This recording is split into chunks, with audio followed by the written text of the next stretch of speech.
Welcome, ladies and gentlemen. Thank you for coming to my channel. Please, before we get the video started, do not hesitate. Hit that subscribe button down below and drop me a like if you really feeling my stuff. I do appreciate you all coming and finding me. Hey, let's have some fun today. We're about to reach the climax or we've already reached the climax. We'll see in a minute. But let's get into the last one. Let's get into some goat piece. So I'm gonna do something different. Than I typically do. So y'all remember I said this like a couple episodes ago. I try not to keep my phone in my face when I do these things, just because I feel like it's not as professional. But fuck it, gotta learn somehow, some way. If I'm gonna do this long term like I am right now, hey, look, man, let's try it. So this one's gonna be more of a reaction, for lack of a better term, just because I want to make sure I don't do what I just did with the My Hero one, where I'm butchering the fuck out of it. Like, yo, I'm legit telling the middle to the end of the chapter first, saying that's where we picked off. So Misinformed Cage is gonna try again. So I'm not gonna talk about the cover story. Cover story ended. That's all you need to know. Alright, so we push on. Kaido is getting up. Kiku is down after getting her Kiku's down after getting her fucking arm chopped off. So, and this is where I talk about the chemistry of the fucking scabbards. Immediately, the scabbards go to fucking cauterize the wound. Like, yo, hold on, let me see if I can quote it. I seared the wound closed. I nearly passed out from the pain. Yo, comment below what anime I just quoted. Shout out to my boy fucking Travis Willingham. Shout out to him. But they go ahead. Kinemon lights up his sword, lights it on fire, cauterizes the wound, and Kiku gets up smiling, because these scabbards know, hey, look, tis but a scratch. That arm was the first to go. We know what's at stake. We know who we're fighting. We know how this is gonna go down.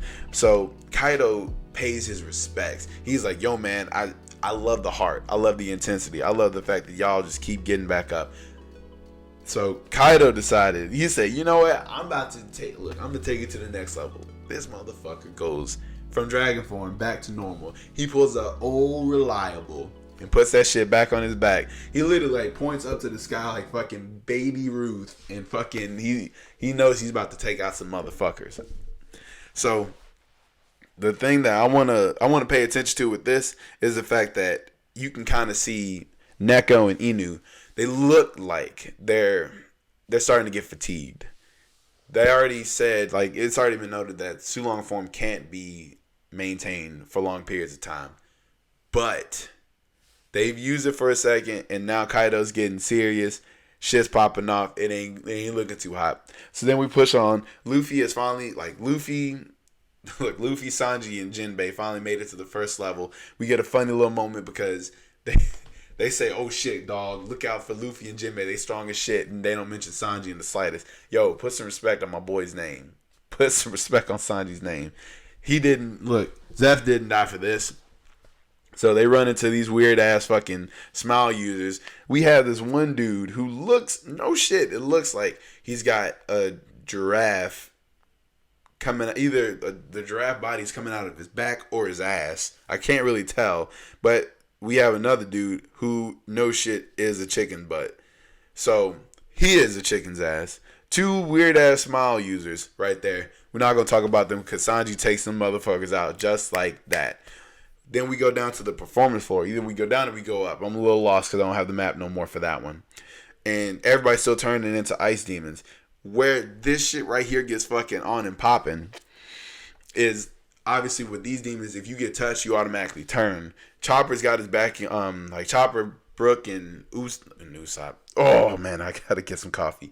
Chopper, Brook, and Robin, my girl, are back to back with these fucking 2x4 planks like Codename Kiss next door, and they're trying to fucking figure out a plan of action because Chopper was able to create a cure last time. He's been good about that, but now he deduces that, all right, if this is the virus right here, then the antidote has to be near. So he says, all right, they gotta have the antidote. And Queen reveals, yeah, he has the antidote. So where this spicy motherfucker right here, Queen says, I'm about to turn this shit to a 10. He gives the antidote, literally throws that bitch at fucking Scratchman and Pooh and says, if you lose that, you'll fucking die.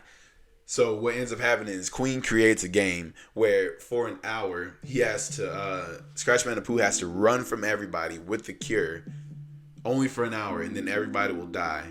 Or if fucking they take the cure from him, Scratch Man and Pooh dies. Or Queen will kill Scratch Man and Pooh. So we got some shit popping off. Queen said, I'm about to turn the shit up to a motherfucking 11. It's lit. Then we get my newest boobay, Yamato. Really so tired of butchering names. Oh, I need some coffee. I'm saying Yamato because as a fucking Devil May Cry fan, I think that's how they pronounced it. I really do hope so. Please, Virgil, come through for me. Because I really don't like, if Virgil didn't say it, Dante said it. And Dante's cooler than Virgil. Fight me. Fucking Yamato finally catches up to Shinobu and Mononoke, Princess Mononoke. And they fucking talk for a little bit. And Yamato has this really dope character moment where she says how she was so moved by the way that Odin lived his life. So she dedicates herself to trying saving Mononoke, where she failed 20 years ago with being so weak. She's trying to make up for it now. The dopest thing about it, two of the dopest things, I think that shit is raw, where like she literally like just fucking tanks this fucking huge ass blast. She sat there and like didn't even miss out on conversation. She just ate the fuck out the blast and just said, who threw that piece of paper at me? Like she's standing outside the line for the salty spittoon.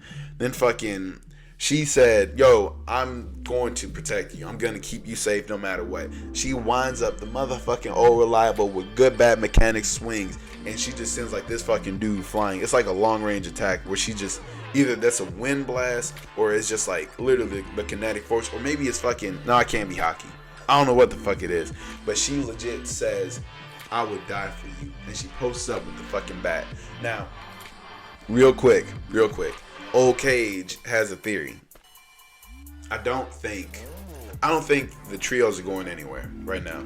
Hell, if anything, we're probably gonna add Yamato and Carrot to the Straw Hats, because maybe they're trying to. I don't know if Oda's still trying to keep everybody in these different trios. I legit don't know how it's gonna go, but I feel like Carrot stuck around for so long.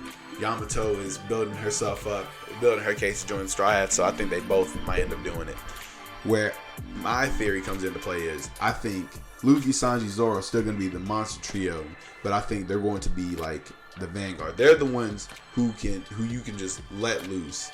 Sanji's the one that's going to go fucking formulate a plan to help them out, but Zoro and Luffy are like the fucking main attack force. Those three right there, monster trio, are for attack, right? I think Yamato, Frankie, Jinbei would be like the defensive trio. I don't think they're going to be held back to just, staying in front of the ship, protecting the ship.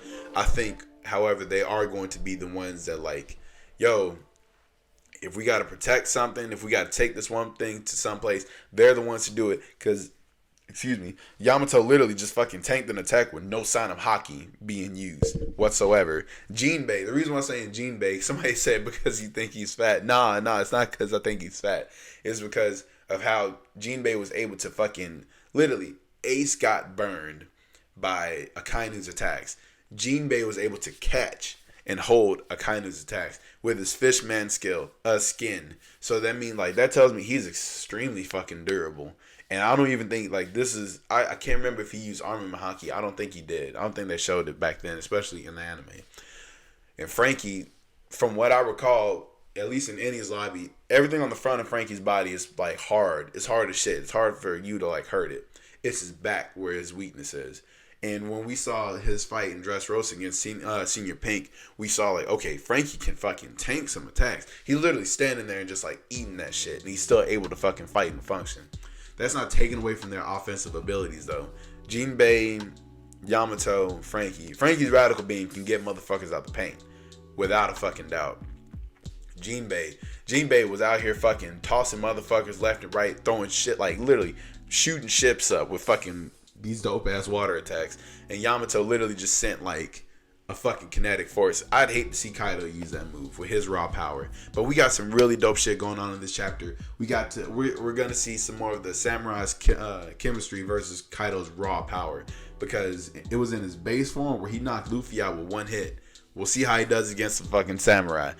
I'm just saying, Kaido said, It's time to bust out the big thing. He popped open that briefcase with Old Reliable sitting there in all gold. And he said, yo, y'all know y'all fucked up, right? Y'all know y'all fucked up, right? It ain't looking too hot for our Scabbard boys. Luffy about to walk up there to a fucking bloodbath. But I can't wait to see how shit keeps going on. That was chapter 994 right there. 995. Hopefully there's no break coming on this week.